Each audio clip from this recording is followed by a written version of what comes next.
This is you. You did not join because of the breaching videos. Or maybe you did at 16, watching black uniforms stack on a door and thinking that looked like the purest version of courage a person could be. But by the time you actually got selected for tactical work, you understood this job has very little to do with the highlight reels. The highlight reels do not show you the waiting.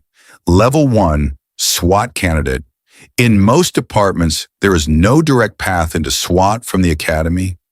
You become a patrol officer first. You learn criminal law, defensive tactics, firearms, report writing, emergency driving, radio procedure, scene control. You get evaluated physically, psychologically, and operationally. You build a reputation before anyone on the tactical team even says your name out loud. You wait. You are not chosen because you look good in gear. You are chosen because people who have worked around you think you stay calm when everyone else gets louder. You show up to selection, timed runs, obstacle courses, casualty drags, marksmanship, stress shoots, team problems designed to make talented individuals fail if they cannot work with other people. In some units, 70 to 90% of applicants do not make it through selection. You know this before you start. You go anyway. You pass. Or you pass enough that they put you on the team as a probationary operator. You are now in SWAT, but only technically. Probation in tactical units can last 6 months to a year, depending on the department. During that time, every movement is watched. How you clear a room, how you carry your weight on a perimeter, whether you shut down when the plan changes, whether you talk too much on the radio, whether you become a problem when the stack compresses and there is no space for ego. Your day job may still be patrol, investigations, or another assignment. In many departments, SWAT is a collateral duty rather than a full-time one, which means you work your normal assignment until the call-out comes. Then your phone goes off at 2:13 in the morning, and the rest of the day becomes something else. You check your rifle, sidearm, armor, helmet, med kit, gas mask, less lethal munitions if assigned, breaching gloves, radio batteries, water. You go to briefing. The target location is projected on a screen. Floor plan if available. Photos if available. Criminal history, weapons history, children in the house if known. Dogs, cameras, reinforced doors, narrow hallways, neighboring apartments separated by drywall. Every detail matters because every detail becomes a problem later if you ignored it now. The public image of SWAT is speed. The actual job is preparation. You rehearse routes, you assign sectors, you identify fields of fire, you determine who breaches, who enters, who handles the shield, who moves the robot, who carries less lethal, who is primary on medical. Then you wait more.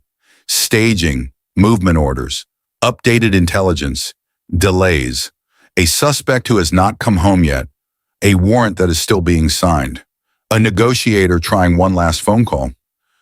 The median salary for officers assigned to SWAT is often not a separate salary at all. In many departments, you are paid according to your underlying rank with possible specialty pay, overtime, or call-out compensation added on top. In large metropolitan agencies, total compensation can be significantly higher. In smaller departments, it may barely be different from standard police pay. The gear is expensive. The pay premium is often less dramatic than outsiders think. The call-outs come in, high-risk warrant service, barricaded subjects, hostage situations, armed suicidal persons, active shooter responses, search operations in buildings where the suspect still has a weapon, cell extractions in correctional settings, security assignments for events where the threat level is high enough that normal patrol posture is not enough. You do not choose which operation comes. You gear up for all of them. You arrive at scenes where everyone else has already decided the situation is too dangerous to handle normally. That is why you are there. You contain it. You slow it down when slowing it down saves lives. You move fast when delay gets people killed. You document everything afterward. The body camera footage is reviewed. The after-action report is written. Every decision is dissected. You carry the operation home whether you mean to or not. Tactical operators face repeated exposure to high adrenaline incidents, sleep disruption, cumulative stress, and in some units, a culture that still does not always reward emotional honesty. Injury rates are real. Burnout is real. Divorce, alcohol misuse, and depression exist here too.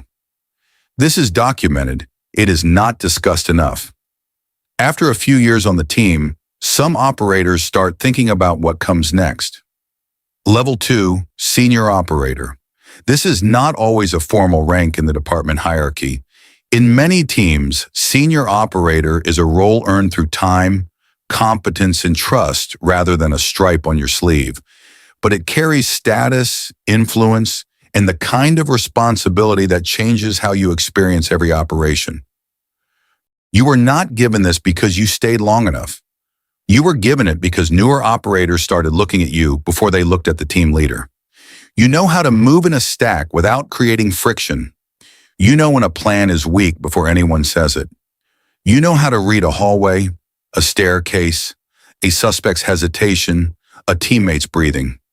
You are assigned the harder positions now. First through the threshold, rear security on a complicated containment, deliberate search in structures where every closed door is a question mark. You mentor probationary operators who are trying not to make visible mistakes and still making the small invisible ones that matter more. Muzzle awareness, corner discipline, radio clutter, tunnel vision. You correct them before the mistake becomes a funeral. You may become the designated breacher, sniper observer, shield operator, less lethal specialist, or tactical medic depending on your training and the needs of the team. These specialties change what you carry and how you think. The breacher measures time in hinges and frames. The sniper measures it in patience and angle. The medic measures it in blood loss and airway seconds. The shield operator measures it in weight and what that weight does to your ability to see. Each specialty teaches you a different version of the same lesson. Everyone on the team is one bad second away from needing everyone else. Senior operators often receive modest specialty incentives, overtime, and more training opportunities. But the real difference is not money. It is burden. When a new operator freezes in a doorway, you are the one who sees it first. When someone starts pushing too hard, training through injuries, sleeping too little, talking a little faster after call-outs than they used to, you see that too. You develop ways to manage this. Some are healthy, some are not. You are good at your job. That is why you are here. Level 3, Assistant Team Leader. In units that use this role, Assistant Team Leader is the first step above being only an operator. You are still in the field. You still put on the helmet and enter buildings. But now you also translate the plan from command language into movement that actual human beings can execute under stress. You got here by performance, reputation, and timing. There had to be an opening. There had to be confidence in you from the people above you. And those two things do not always arrive at the same time. Some excellent operators stay senior operators for years because leadership slots do not open. Some move up faster because they can think clearly while other people are still reacting. As assistant team leader, you review operational plans, coordinate equipment checks, track readiness, and help supervise training days. You may run rehearsals. You may be the one correcting spacing on the stack for the 10th time because details become consequences at speed. You may step into command if the team leader is tied up elsewhere. You are still close enough to the entry point to feel the pulse of the team, but far enough into leadership that other people's mistakes now belong partly to you. You also learn what tactical competence does not teach you about managing people. The operator who shoots perfectly on the range and is going through a divorce bad enough that everyone can feel it. The operator who is fearless on entry and impossible in planning because he confuses confidence with judgment. The operator everybody trusts in a hallway, but nobody trusts in a debrief because they keep leaving things out. These problems do not announce themselves in a dramatic way. They arrive as patterns. The command staff above you expects readiness reports to go up. The operators below you expect backing to come down. You are in the middle again. Level 4, Team Leader. This is the first level that is primarily supervisory inside the team itself. You are responsible for the operators under you, their readiness, their discipline, their performance, and in the worst moments, their survival. When one of them makes a tactical mistake, it comes to you first. When one of them performs exceptionally under pressure, you are the one making sure that gets recognized and remembered correctly. You typically lead one entry team or one functional component of the unit. You brief operators before missions. You confirm assignments. You approve contingency plans. On scene, you may control the stack, coordinate timing with negotiators and command, and make immediate adjustments when reality destroys the clean version of the plan everyone liked in the briefing room. Buildings are not diagrams. People do not behave on schedule. You know this better than anyone because you are the one who has to hold the plan together after first contact with reality. You did not stop being an operator when you became team leader. You still move. You still enter. You still wear the same armor and hear the same breaching charge in your chest. But now the people around you are your responsibility in a way they were not before. You feel this differently when an operation goes sideways. Compensation at this level is usually still tied to your formal police rank, often sergeant or senior officer, depending on the agency, with additional specialty or supervisory pay in some departments. The path to get here is narrower. The competition is real. Tactical teams are small by design. There are never many leadership positions. You are also now the person operators come to when the work starts getting into their sleep. The operator who has become more aggressive than the call requires. The operator who was slow to move last week in a way he has never been slow before. You are not a therapist. Peer support programs exist. Department clinicians may exist. You still need to know what to see and what to do with what you see because the operator will not always sit down and tell you the truth the first time you ask. You do this for years. Some team leaders spend the rest of their tactical career here and retire satisfied. The work is real. The connection to the entry team is maintained. The autonomy is meaningful. You know exactly who you are and what you do. That is not a small thing. Level 5, Tactical Commander. Now you are managing multiple team leaders or multiple tactical elements. Entry, containment, sniper observer, negotiation coordination, tactical medical support. The immediate movement decisions inside the structure are not always yours anymore. Your job is the layer above that. Mission approval, resource allocation, coordination with patrol, air support, investigators, command staff, fire, EMS, and sometimes federal partners. You are the person command receives reports from about what the team can realistically do and how long it can keep doing it. You handle the personnel issues that team leaders escalate, fitness for duty concerns, training failures, equipment incidents, policy violations serious enough that they cannot stay inside a quiet internal conversation. You are involved in training priorities and selection decisions. You help decide who joins a team and who should not. You still get called to major scenes, a hostage rescue, a barricaded homicide suspect, an active shooter response where the first minutes are chaos and every arriving unit is trying to understand whether this is still a moving threat or now a contained one. You may be the senior tactical authority on scene until a higher commander arrives. You are making decisions that will be reviewed by internal investigators if they go wrong, by attorneys if force is used, and by the media if it goes very wrong. Salary at this level usually reflects the underlying rank, often lieutenant in agencies with a full tactical command structure. You spend more time at a desk than you ever expected when you first tried out for the team. The paperwork is considerable. The planning meetings are real and frequent. The distance between you and the front door is measurable and growing. Level 6, SWAT Commander. You command the unit. Full-time tactical unit in a major city or a regional team drawing personnel from multiple agencies. Whatever structure is assigned to you, its operational readiness and administrative performance are your responsibility. Every operator, sniper, medic, negotiator, attached through your chain, trainer, and support coordinator, answers through a structure that ends at you.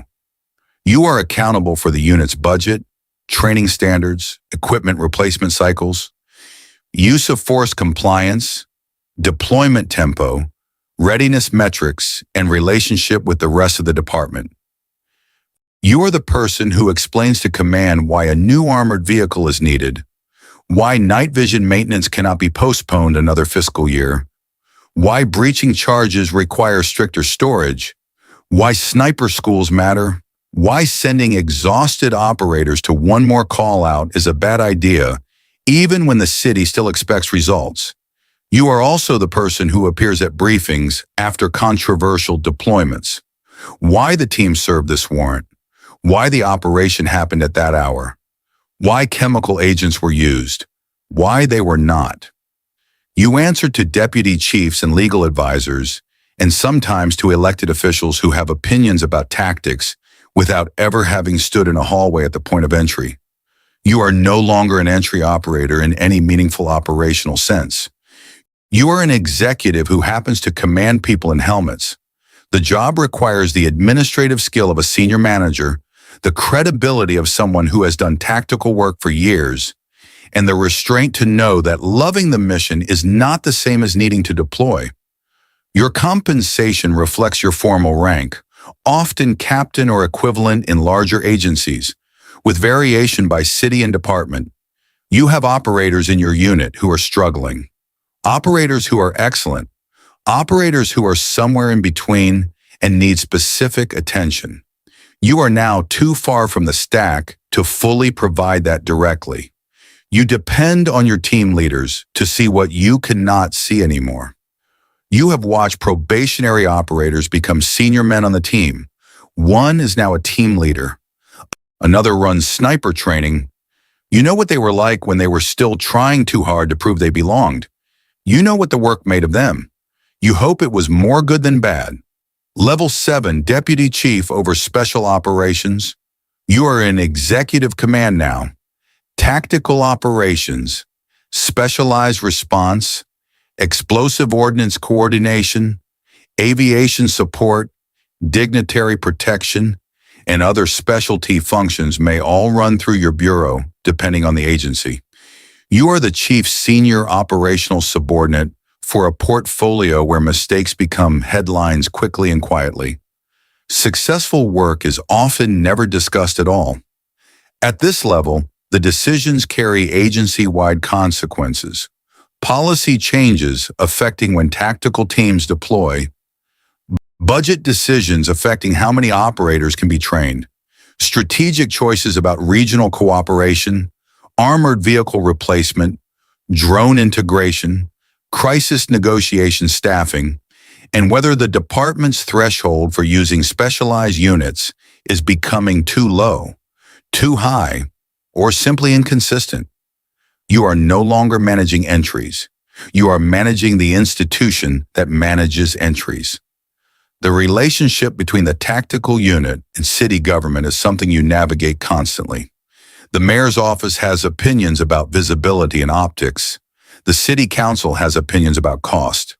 Community organizations have opinions about militarization, transparency, and use of force. The line officers have opinions about whether SWAT is used too often or not often enough. Everyone has opinions. You are one of the people helping the chief navigate all of them while keeping the department operational.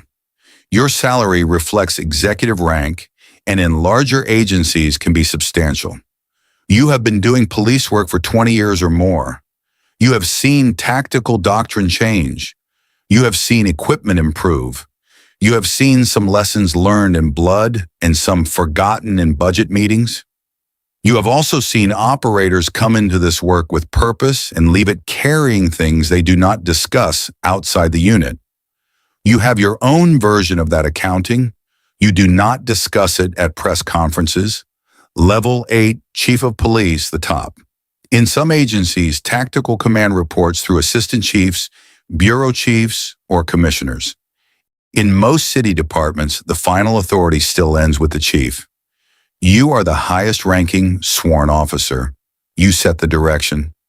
You are the face of the department to the media, the government, and the public every time one of your specialized units is deployed in a way the city notices. Every significant tactical policy decision runs through you or came from you. You do not usually choose who hits the door on a warrant. You choose the standards that determine when doors get hit at all.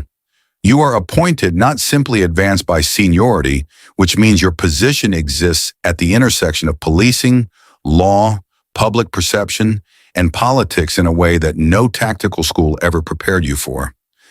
The chief whose department uses SWAT in a way that reduces risk to officers, but alarms the community has to manage both the outcome and the reaction. The chief whose team makes a high-profile mistake is in front of cameras explaining it before every review is complete. The pressure of the position is unlike anything below it. And unlike most people below you, your protection is limited. Chiefs serve at the pleasure of whoever appointed them.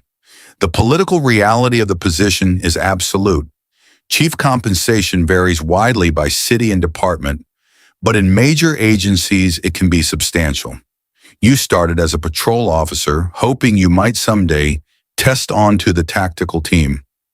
You have now seen this work from every angle it can be seen from. You know what the operator standing on the number one position outside a door is feeling in a way that almost nobody in City Hall does. You also know what a neighborhood feels when armored vehicles show up on a street in the dark and nobody inside the houses knows yet whether this is about to end cleanly or not. Your job now is to hold all of it. The department, the city, the operators who are excellent, the ones who are tired, the ones who should probably not be on the team anymore, the budgets that are never enough, the legal reviews that never come fast enough, the expectation that every tactical decision will be perfect in conditions that are never perfect. The day you first put in for tactical selection, you were told that specialized units exist for the moments normal policing is no longer enough. That has not changed. The patch is just larger now and heavier. Most careers in law enforcement end before anything like this level. Most people who ever wear a SWAT patch will retire as operators, team leaders, or supervisors far below the top of an agency chart. A very small number reach chief. Every single one of them started the same way. A patrol shift, a reputation, a phone call telling them to report to selection. The call-outs never stop coming. The city does not pause. The work is the same at 2 in the morning as it is at 2 in the afternoon. And someone has to stand at the door when the situation is too dangerous to handle normally. Most people in most cities have no idea what that actually requires. Now you do.